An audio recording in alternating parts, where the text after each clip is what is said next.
Mehmet Edip Taşar Aralık 2022'de cezaevine girdi. Cezaevine girdiğinde zaten hastalık sahibiydi çok fazla. Hem de yaşlıydı.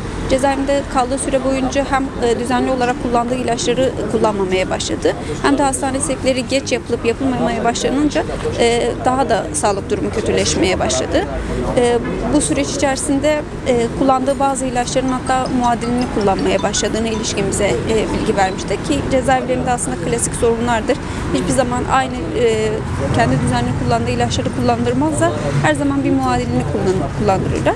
Bu sebeple aslında hastalığında daha da şiddetlendiğini de söyleyebiliriz. Mehmet Edip Taşar için dosyasını takip eden arkadaşlarımız da kendisi de ATK'ya birçok başvuru yaptı.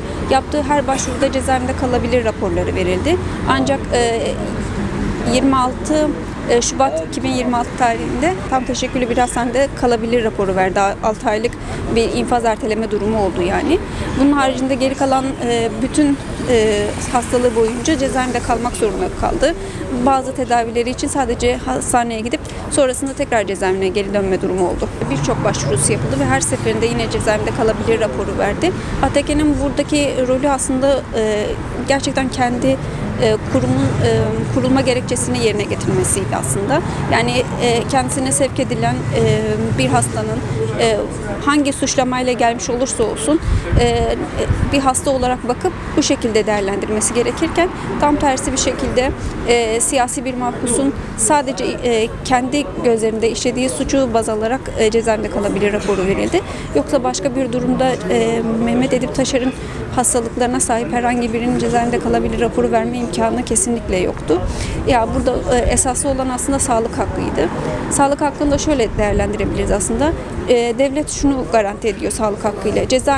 Cezaevine girdiğinde doğal koşullar haricinde hastalığını tetikleyebilecek, hastalığını artırabilecek ya da yeni bir hastalık yaratabilecek bir imkanın, bir koşulun yaratılmaması ya da bu yaratıldığında bunu diğer kurumları tarafından gözetilmesi. Aslında ATK'nın buradaki temel rolü buydu. En başta yapılan başvurulara olumlu bir şekilde cevap vermekti. Ancak son başvuruya kadar hiçbir şekilde bir olumlu bir dönüş alınamadı ve süreç aslında buraya kadar geldi. Öncelikle kurumun ihmali sebebiyle ATK hakkında bir suç duyurusunda bulunma hakkımız var ve onu gerçekleştireceğiz. Onun haricinde Mehmet Edip Taşar'ın bulunması gereken yer aslında R tipi kapalı cezaevleri olması gerekiyordu. R tipi kapalı cezaevlerinde genel olarak değerlendirildiğinde hasta tutsaklar için yapılmış bir cezaevidir. Mehmet Edip Taşar'ın orada bulunması gerekirken hasta bakıcıların arasında ve her an hastaneye sevki olabilecek şekilde kalması gerekirken tamamen bunlardan ayrı bir şekilde L tipi kapalı cezaevinde kalmasına karar verildi.